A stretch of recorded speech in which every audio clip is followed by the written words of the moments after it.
జగన్ మళ్లీ అధికారంలోకి వస్తే సంక్షేమ పథకాలు అమలు కావా? రాష్ట్ర సచివాలయాన్ని 370 కోట్ల కోసం హెచ్డిఎఫ్సి బ్యాంకుకు జగన్ రాసిచ్చేశాడని తెలిసాక ఏపీ ప్రజల్లో కలిగిన అనుమానం ఇది. అయితే అందుకు 4 దారులున్నాయి. ఒకటి, సంపదను సృష్టించడం. అది చంద్రబాబుకే తప్ప జగన్ కి చేత కాదని ఈ 5 ఏళ్లలో రుజువైంది. రెండోది, మరిన్ని అప్పులు చేయడం. ఇప్పటికే నిబంధనలకు విరుద్ధంగా 10.11 లక్షల కోట్ల అప్పు చేశారు.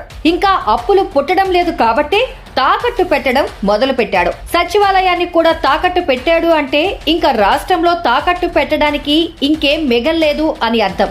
కాబట్టి ఈ దారి కూడా మూసుకుపోయినట్టే. ఇక మూడో దారి, ప్రజలకు తెలియకుండా వాళ్ల ఆస్తులనే తాకట్టు పెట్టడం. ప్రజల ఆస్తుల ఒరిజినల్ పత్రాలని ప్రభుత్వం తన దగ్గరే ఉంచుకుంటుందని, ప్రజల దగ్గర కేవలం జిరాక్స్ కాపీలు మాత్రమే ఉంటాయని ఆ మధ్య